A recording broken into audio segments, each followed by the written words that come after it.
What an amazing piece of artwork this is. Listen, so many names there, so many legends, and look, this could be yours. The original piece, this will be auctioned on the 3rd of March at the London Football Awards at the Roundhouse in Camden. Those who can't attend on the night can place a bid by emailing info@thefootballawardslondon.org. All the proceeds will go to the Bob Wilson's Willow Foundations, which funds special days for seriously ill young adults. Fans can also purchase prints and printed canvases of the piece at www.terryneeshaw.com. £5 for every website sale will also be donated to the Willow Foundation. So if you'd like to get your hands on a lovely piece like this, make sure you go over and check the information and make a donation.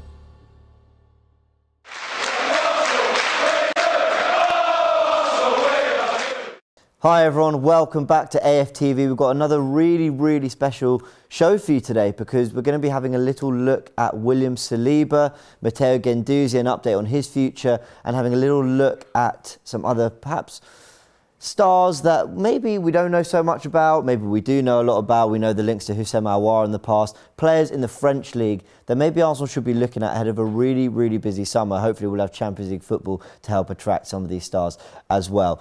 Before we go into all that, the reason we're kind of doing this video is Arsenal's defence looking very strong. We know Tomiyasu's come in, made a big impact. Ben White's doing brilliantly after his £50 million signing, and he's formed a really great sort of relationship with Gabriel at the back. But we know that William Saliba, a £27 million investment, who came in, I think, summer 2019, has been out on several loans, back to Saint-Etienne, off to Nice as well, and now at Marseille. So we want to just get an update on how he's doing. And of course, I'm no expert in all this, but Jonathan Johnson from CBS Sports definitely is. So I welcome Jonathan to AFTV. How are you doing, mate? Hi there. Thanks a lot for having me on. Doing well, thank you. And yourself? Yeah, very good, very good. No, thank you for joining us, honestly. Really appreciate it because I know, you know, you cover French football, you cover Ligue 1. I'm sure you've been following Marseille and Saliba closely. Before we go into all that, just tell us a little bit about how you got into French football, the kind of work you're doing. Well, I mean, that's a fairly long story. I moved to France with my family back in the early 2000s. Sort of became a PSG season ticket holder at a time when they weren't doing particularly well, though they had just returned to the Champions League up against a newly minted Chelsea. And then sort of the link with French football kind of grew from there. I returned to the UK for my studies, started working at places like Sky Sports, and then decided to return to Paris back in 2011, which was, of course, the year that PSG were bought out by their current Qatari owners, and I've sort of been covering the club and the league ever since then. So sort of for the last decade, you know, Ligue 1 has been my bread and butter, really. Yeah, superb, love it. Now, the main topic is around William Saliba. Now, I know from a distance and the little bit I have watched, he seems to be having a brilliant time at Marseille. You know, really enjoying his football under Sampaoli. Are they? Last I checked, they were second in the division. Does that remain true? Yeah, I mean they're still up there, sort of vying for Champions League qualification. I mean the exact sort of way that the table's looking at the moment is PSG, then Marseille. You have that sort of game in hand that they had for a while, but the point difference between them and Nice in third is just 1 point. So at the moment, it's going well for Saliba and OM, but I would say that things have started to sort of slow down a little bit in recent weeks. They've looked a little, I wouldn't say sluggish, but maybe a bit unresponsive at times in some of their performances. So I'd expect that those positions will continue to change between now and the end of the season. But obviously Nice going to the Coupe de France final will have that to focus on, while Marseille themselves, you know, will just be fully focused on getting themselves into the Champions League, but obviously have this transfer ban to contend with, which they're currently appealing. Yeah, absolutely. On William Saliba himself, seems to be doing a brilliant job. You know, I think that clip went viral of that one-on-one Mbappe had where he managed to recover and get that slide tackle in. We're all very excited about him, but before we talk about what his potential future at Arsenal could look like, let's just talk about the season he's having. How's he been doing? He's been doing really well. I mean, I'd pick him out as probably one of their most consistent performers. And this is a team where, you know, they sort of live and die by Dimitri Payet. creative performances a lot of the time, but at the back, he's been a real rock for them in central defence. And I'd say that he's probably been, a more reliable presence for somebody like for Sampaoli than somebody like a Guendouzi, who, although he's had his moments and he's been excellent at times, has not performed with the same regularity that Saliba has, pretty much from the start of the season. So, he's really developed into this, quite dominant defensive figure that many predicted he would do before he even made the move to Arsenal. When you say dominant, that's exactly kind of what I expected. And, you're looking at a centre-back who I think stands at 6'4". He's very quick on the ball, good on the ball. We're looking at a player that feels to me like a very modern centre-back, as they say. Is that a fair reflection? Are there other kind of elements of his game, perhaps his reading the game, whatever, that maybe go a little bit under the radar that Arsenal fans can also get excited about? I mean, I think the beauty with a player like Saliba at this moment in time is he's quite obviously still adding aspects to his game, refining, sort of certain parts of the way that he plays and his style. But yes, obviously his physique, he is a very imposing character. But I think he's learning to be, quite a complete defender. I mean, I wouldn't look at any aspect of his game necessarily and say that, he is awful at this one thing and really needs to work on it. He's quite well rounded. Sure, I think with a bit of experience, particularly in Europe, Marseille have sort of struggled in recent years to really make an impact on the continental stage. And I think if he was to stay beyond the end of this season, I really think that exposure to continental football, could help him develop even further. Whether or not that happens with OM, we'll just have to wait and see. But, I think that Saliba overall, since he's been loaned back to the likes of Saint-Etienne, Nice, and now Marseille, he's really come on, developed a lot. And it says a lot as well when you've played alongside some, very sort of rugged and experienced and commanding players, as he has in his time in France, like Loïc Perrin at Saint-Etienne, for example, that he often ends up outshining those more experienced teammates of his. Yeah, I mean, listen, that's all superb to hear about, and it's great that he is benefiting so much from these loans. One of the big, I'd say, debates actually between certain Arsenal fans when it comes to the use of William Saliba. A lot of people feeling, why have we persisted with other centre-backs when we had Saliba? Why have we gone and spent 50 million on Ben White when we had Saliba? But I'm of the belief that all top sides have an array of top centre-backs to choose from. You look at Liverpool bringing on Konate for Matip the other day in the Cup final, because he brought something different and he was able to help them through that last part of the game. But I think the debate is whether Arsenal and Arteta have looked at the long term for Saliba and decided that Arsenal were going to benefit more from him getting this exposure out in France and playing regularly than if we just chucked him in immediately now when maybe he wasn't quite the finished article we were hoping he'd be. Is that a fair reflection, or do you think actually some people feel that maybe actually Arteta just doesn't rate Saliba and he's just been loaning him out till he kind of knows what he really wants to do with him? Where do you kind of sit with all that? Well, like you said, it's quite an animated debate over, why Saliba has been sent out by Arsenal a couple of times. Another aspect to maybe consider in it is, how at home Saliba feels in France compared to England. Perhaps Arsenal feel that he might develop faster, in his homeland than he would do if they just chucked him in at the deep end. I mean, playing for a Premier League club, a top Premier League club, I might add, can be very sink or swim at the best of times, and I think perhaps they saw something in Saliba after he linked up with the club where they thought, well, obviously he has a lot of talent, has a lot of potential, but we don't want to crush that with this massive weight of expectation. Because also, let's think back to when he arrived. He arrived at a time when things weren't looking as positive as they are now. Absolutely. For the Gunners.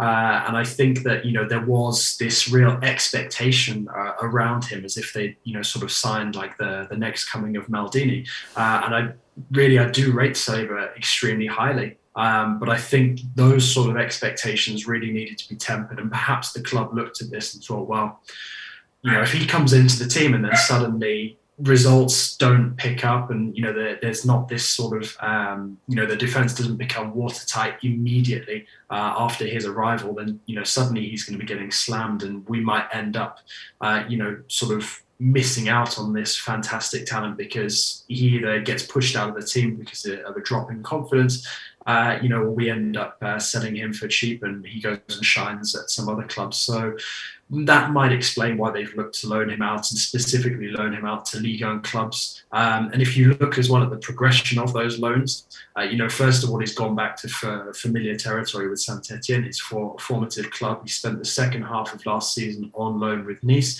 which Nice also did with Jean-Claire Todibo as well from Barcelona. And now he's spending, this season with one of the giants of the domestic game, Marseille. And, he's really sort of evolved up to a higher level at a consistent rate. And, that suggests to me that the next step, whether it's a permanent sale by Arsenal at a good price, or whether that's him coming back to Arsenal and establishing himself in the first team, I think that next step has to involve continental football at the highest level.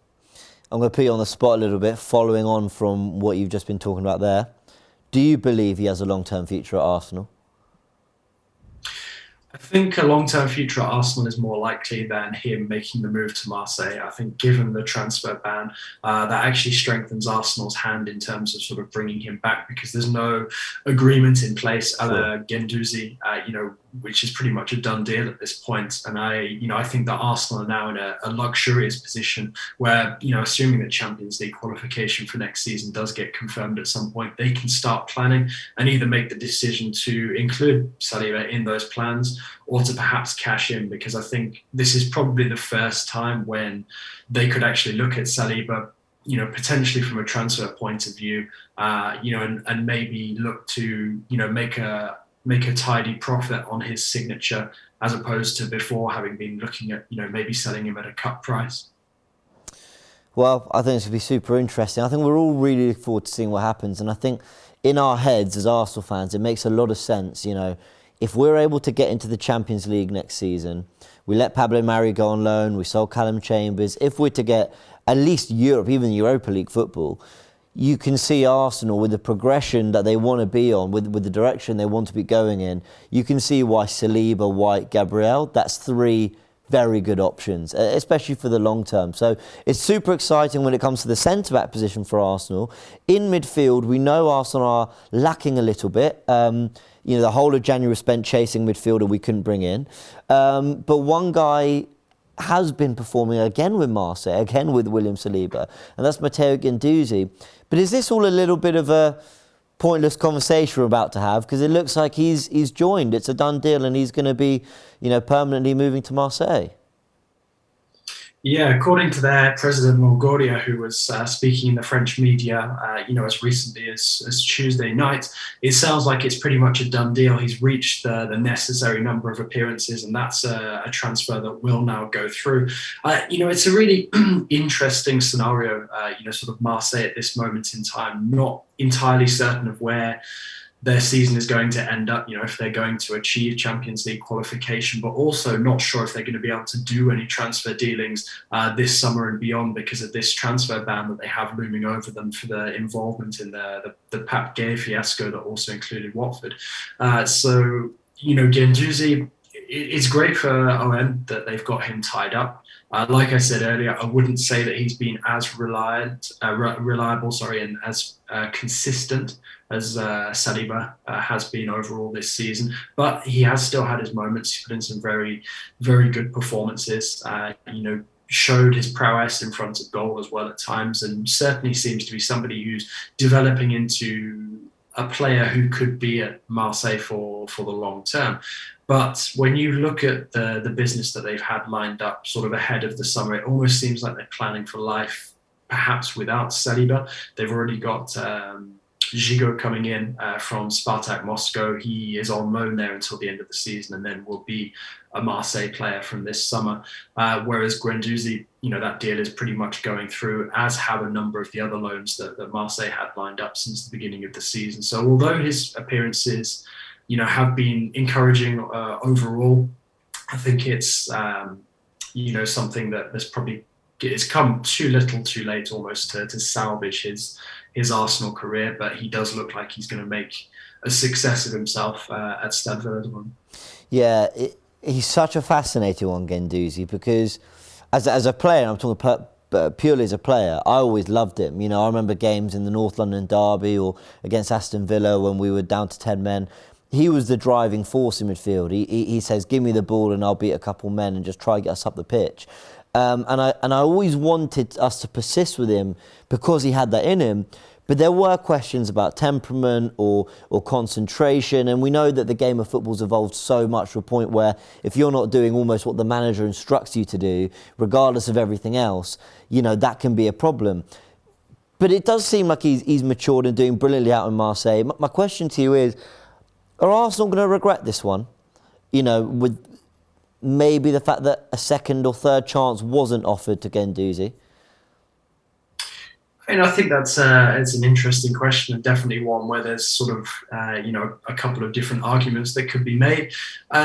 Ultimately, I'd say that depends on actually how Marseille's project evolves as a whole, because Guendouzi's there and he's sort of stuck in a project where, I don't know, maybe they miss out on Champions League football or they embarrass themselves in the Champions League again as they did last time. I don't think that Arsenal will be sort of feeling like they missed out on him too badly. But then again, if he leads sort of a Marseille revival, certainly in a continental sense, then I think people might start looking towards OM and feeling maybe they were a bit too hasty in getting rid of him. But I think that this spell with Marseille, whether it was made permanent or not, was always going to be absolutely crucial for Guendouzi, because, like you said, he has matured, and I think it was a real learning curve that had to happen for him to actually reach this sort of level of performance. And even if that's dropped off a little bit of late, with Marseille's performance as a whole, I might add, there's starting to be some question marks about Sampaoli and sort of his long-term future at the club.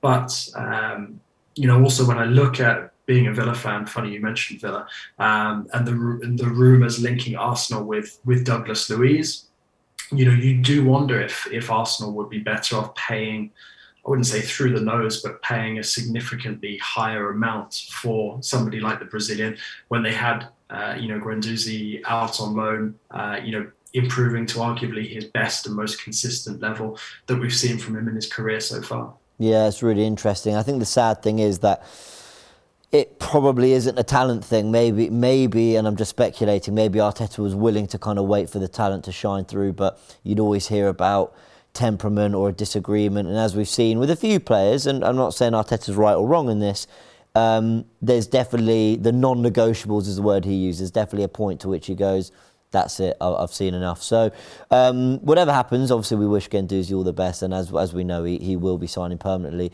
for Marseille, all but confirmed. Let's just round off on some other players in Ligue 1 that maybe Arsenal could be looking at. As I mentioned, looking for a midfielder, looking for a striker. We've been linked countless times with, we were linked with Bruno Guimaraes, who went to Newcastle. His teammate, Houssam Aouar, what a fiasco that was, and eventually ultimately stayed. Just a player I'm going to throw out randomly is Amine Gouiri. I hope I pronounced that right, at Nice. He looks a superb player. Is there anyone you think Arsenal should or could maybe be having a look at come the summer? Yeah, I understand why so many people are looking at Gouiri at the moment. Nice themselves are a very interesting side. You've got some very vibrant young talents there. Todibo, who I mentioned earlier, has been performing really well in defence. You've got Kefren Turam emerging, and Gouiri has sort of come through as probably the team's most reliable attacking presence throughout the season. I think if we're talking about an Arsenal that have qualified for the Champions League, the obvious attacking talent to be looking at in Ligue 1, when you're an established team in Europe, whether it's Premier League, whether it's La Liga, perhaps even Serie A, is going to be Jonathan David from Lille. Yes, it's going to be quite a high price tag, but I think Premier League clubs are really in an advantageous position when you look at Lille's financial situation. The very good chance that they might not be in European football at all, or if they are, they almost certainly won't be in the Champions League again next season. And I think it's going to be the right time for Jonathan David to move on this summer. His agent's already said that this will be his final campaign with Lille. And I think Renato Sanchez as well makes a strong argument, especially when you take into consideration how he performed against Chelsea last week. He's another player who will be on the move from LOSC. And I guess the other player who is an obvious target for many Premier League clubs, given his past with Manchester City, so his experience of the English game, is Seko Fofana at Lens, because I don't think that people are over-exaggerating when they say that he really has been one of the standout performers in French football so far this season. He is all action. Very, very impressive midfielder with a skill set that you don't necessarily expect. He's almost a complete player. And it would surprise me if guys like Seko Fofana, Renato Sanchez and Jonathan David were not on the move, perhaps to the Premier League this summer. Wow, really exciting. Well, hopefully we do secure the Champions League. For a long way to go for Arsenal, but we're in a good position. Hopefully then we can be looking at these targets and go again for the summer. Jonathan, you've been fantastic. Thank you so much for joining. Whereabouts can people find you? Let everyone know. Yeah, thanks a lot for having me on. Anyone who wants to follow can find me on Twitter at @JON_Legosip. And that's where I'll share the majority of my work for CBS and other outlets. Fantastic. Jonathan, a really big thank you again. Going to round it off there, guys. Appreciate you all enjoying this video. I hope you enjoyed it. It's been fantastic. Big thanks to Jonathan again. Now, we've explored the Saliba thing in good detail today. I want to talk about Arsenal's defence and how it's improved. And that's going to come in a very special episode of Tactical Insight coming this week as well. So look out for that, as well as all the content leading up to Watford. We will be at Vicarage Road bringing you a load of pre-match content from there as well in the days before. So hopefully Arsenal can keep on this charge for the Champions League, and as we mentioned before, go and get some of these targets from Ligue 1 who looks like will make a massive difference to Arsenal next season if we can bring them in. Big thanks to all of you. Big thanks to Jonathan again. Like and subscribe if you enjoyed, and we'll see you soon.